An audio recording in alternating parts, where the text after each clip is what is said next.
Hello बच्चों, आप सभी लोगों का हमारे आज के इस नए वीडियो में स्वागत अभिनंदन है।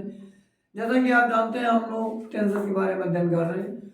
हमने पिछले अपने प्रीवियस टेंसेस में अध्ययन किया था और कई अध्ययन कर चुके हैं। अब पास्ट टेंस का हम लोग अध्ययन कर रहे थे। पास्ट टेंस में ये तीसरे टेंस का आज हम लोग अध्ययन करेंगे। वो आपके बोर्ड पे सामने नजर आ रहा है। आज हम लोग पढ़ेंगे पास्ट परफेक्ट टेंस। तो पास्ट परफेक्ट टेंस जो परफेक्ट बिल्कुल परफेक्ट, इसका तात्पर्य होता है जो काम हो चुका होता है या कर लिया गया होता है, उसी को हम लोग परफेक्ट में कहते हैं। हर चीज परफेक्ट है। तो इसकी पहचान कैसे करोगे कि कौन सा परफेक्ट टेंस का है?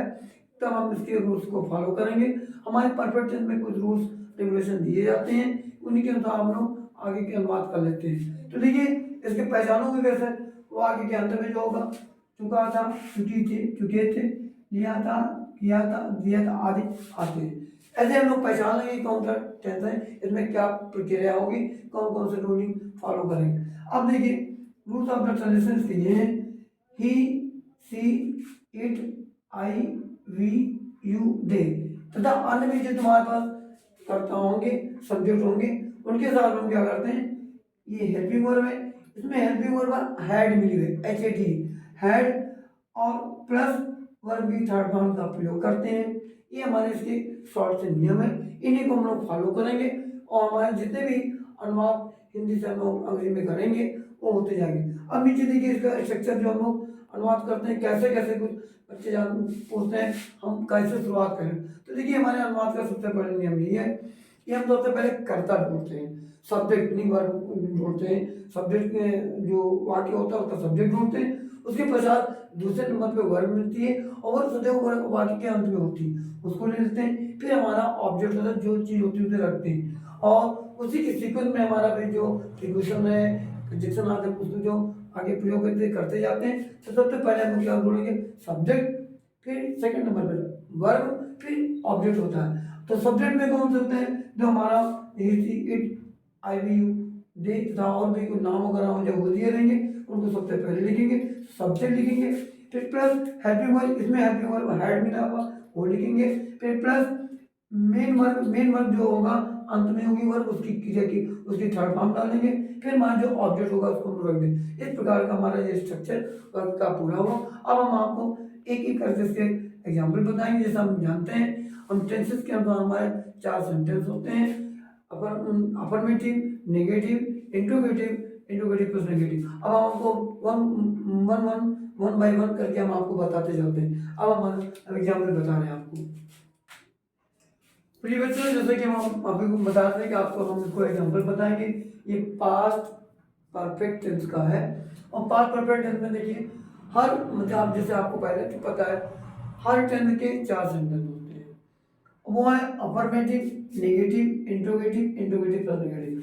इंट्रोगेटिव का, अफर्मेटिव का आपका पास एग्जांपल है, वे बाजार जा चुके थे। पहचान गए हैं, चुके थे लगा हुआ, इसका मतलब ये पास्ट परफेक्ट टेंस का है। अब हम लोग क्या है, स्ट्रक्चर तुम्हारा बना हुआ है, पर सब्जेक्ट में जो भी क्या होता है, सब्जेक्ट में वे आ गया तो आप इसे अंग्रेजी दे लिखेंगे। अब दे के साथ इसमें सबसे सबसे सस्ता सेंटेंस है, इनमें सभी के साथ तुमको ना सिंगुलर देखना ना प्लूरल देखना, सभी के साथ वर्ब की थर्ड फॉर्म का प्रयोग और प्लस हेल्पिंग वर्ब हैड का प्रयोग होता है। तो इनमें हेल्पिंग वर्ब हमारा हैड हो जाएगी और प्लस मेन वर्ब में जो जाने के लिए गो होती है और गो की थर्ड फॉर्म गान होती है, गो, वेंट, गॉन। तो तुम्हारा हैड गोगा फिर गॉन हो जाएगा। अब बाजार को जहाँ को जाते हैं वहाँ टू लगा लेंगे, गो टू मार्केट।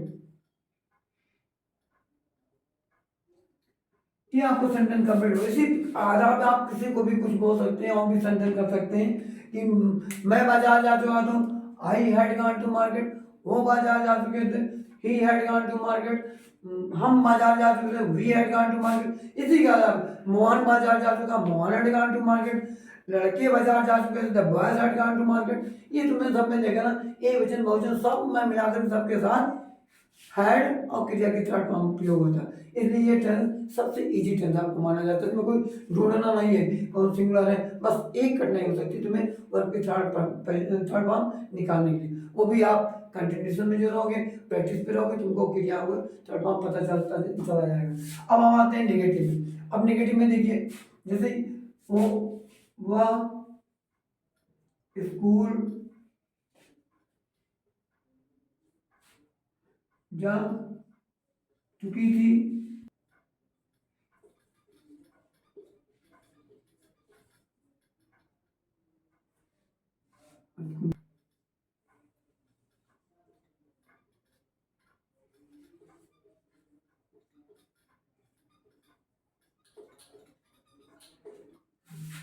अब देखिए बच्चों, ये हमारा नेगेटिव का है, वह स्कूल नहीं जा चुकी थी। अब इस सेक्शन में थोड़ा सा परिवर्तन है। यहाँ पर हम देखते हैं सब्जेक्ट, सब्जेक्ट में ये हो जाएगा। हेल्पिंग वर्ब आप जान ही रहे हैं, हेल्पिंग वर्ब चाहे एक वचन हो या बहुवचन हो, इसमें सब के साथ हेड का प्रयोग होता है, हेड का प्रयोग होता है। और मेन वर्ब माना जा चुकी थी, जाने की अगली वो होती, थर्ड फॉर्म लगेगी, गान हो जाएगा, उसके बीच में नेगेटिव का प्रयोग होगा, नॉट लगेगा। अब इसमें बस खाली परिवर्तन है, यहाँ पर क्या देगा, subject plus helping verb plus main verb था, इसके बीच में नेगेटिव हो जाएगा। तो इसमें हम लोग क्या करते हैं, तो आप अनुवाद जो करेंगे वो आगे में जी सी होती है, क्योंकि उधर आपका लड़की सी से मतलब पता लड़की है, तो वहाँ सी। अब हेल्पिंग वर्ब आएंगे, हैड, अब उसकी पहले नॉट लग जाएगा, मेन वर्ब आ जाएगा, मेन वर्ब की थर्ड फॉर्म गॉन। अब जहाँ पे जाते हैं टू, कहाँ जाने, स्कूल,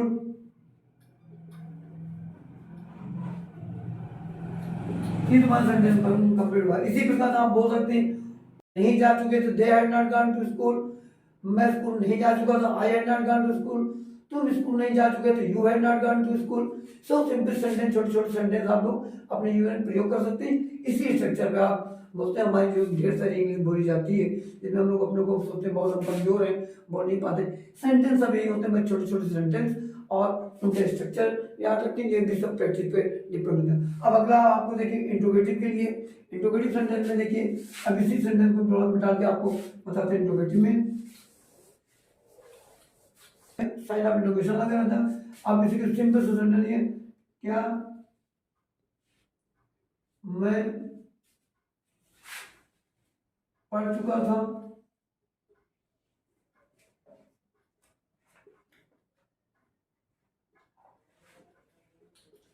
स्ट्रक्चर का वही बात, थोड़ा सा परिवर्तन है। अब देखिए, हम आपको जान चुके हैं जब भी क्या स्वाद में आता है उसकी अंग्रेजी नहीं लिखी जाती। इसमें जो भी हेल्पिंग वर्ब मिलता है तो सब्जेक्ट के अनुसार हम लोग हेल्पिंग वर्ब उसको आगे ले आते हैं। तो आपको ये पता है, इसमें जितने भी सब्जेक्ट होंगे, चाहे सिंगुलर हो या प्लूरल हो, सभी के साथ वर्ब की थर्ड फॉर्म के साथ हमारा verb, main verb third form लगती है और हेल्पिंग वर्ब हेड लगता है। तो इसमें हम सबसे पहले हेड को आगे ले आएंगे, तो लिखेंगे हेड, आई की अंग्रेजी, मैं की अंग्रेजी आई होता है, हेड आई। अब वही में मेन वर्ब आ जाएगी, मेन वर्ब से पढ़ने की अंग्रेजी होती है रेड, रेड की थर्ड फॉर्म होगी read, red red, head I read,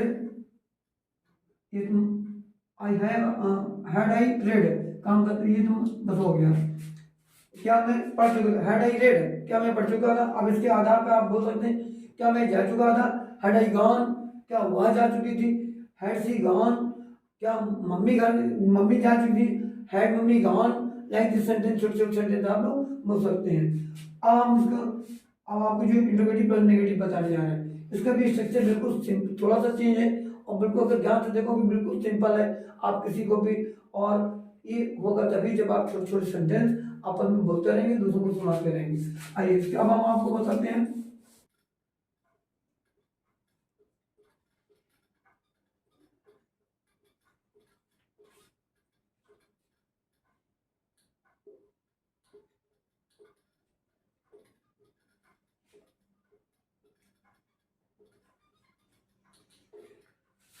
interrogative plus negative. Interrogative में देखो नेगेटिव क्या है, नेगेटिव भी दिया हुआ है, और इंट्रोगेटिव क्या ये लगा हुआ है। और आपको ये मालूम है, हम पिछले भी जान करके आए, जब भी कोई अनुवाचक वाक्य शब्द बीच में होता है, उसके हमको हम सर्वप्रथम लिखते हैं। उसके बाद पहले नियम का पालन कर लेते हैं जो हम इंट्रोगेटिव में किए थे।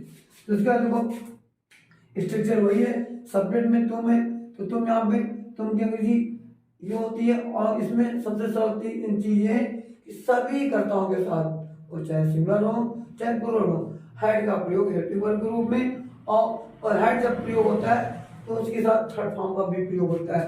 अब ये भी जान लें हमारे सीजन से indefinite, continuous, perfect, perfect continuous tense होता है। तो तीसरे नंबर का होगा तो जितने भी तीसरे नंबर के टेंस है सब में क्रिया की थर्ड फॉर्म का प्रयोग होता है। तो आइए हम देखते हैं क्योंकि अंग्रेजी सबसे पहले लिख लेंगे। तो क्योंकि अंग्रेजी होती है वाई, वाई के बाद वही हेल्पिंग वर्ब का प्रयोग, हेल्पिंग वर्ब में पता है सभी के साथ हेड का प्रयोग हो तो वाई हेड। अब तुम की अंग्रेजी लिख लेंगे आई हेड यू नॉट, क्रिया की थर्ड फॉर्म जाने की, गॉन, कहाँ हो, स्कूल, टू स्कूल। ये सेंटेंस पूरा हो गया। इसी प्रकार से आप बोल सकते हैं क्या वह स्कूल नहीं जा चुकी थी, had she not gone to school. क्या मम्मी बाजार नहीं जा चुकी थी, had mummy not gone to school.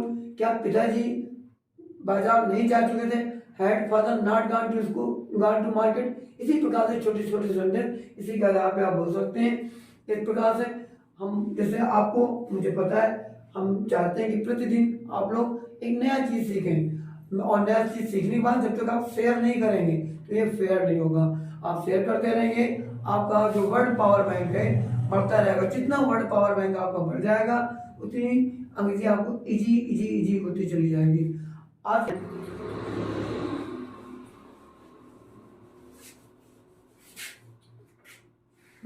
End of this topic, जैसे हम आपको अभी टेंथ खत्म कर चुके हैं, हम आपको ये बताते हैं कि प्रतिदिन एक ना एक नई मीनिंग आपको शेयर करेंगे। आज हम आपके लिए मीनिंग लेके आए, बहुत सिंपल सा फ्रेजेस है जो सभी लोग कभी जानते होंगे और नहीं जानते देख लीजिए। सिंपल है गिव अप, देखते हैं इसका आप ढूंढ के लाइएगा। Give up, GIVE, give up. Give up को आप ढूंढ के लाएंगे। फ्रेज है, फ्रेज का अर्थ होता जो पूरा वाक्यांश पूरा नहीं अर्थ देता, केवल कुछ वाक्यांश का अर्थ देता है। गिव अप आपको ढूंढ के लाना है, फिर आपको नेक्स्ट में वीडियो में आपको बताएंगे। तो प्रिय बच्चों, आज का मेरा जो टॉपिक था यहीं पर एंड होता है। नेक्स्ट मिलेंगे।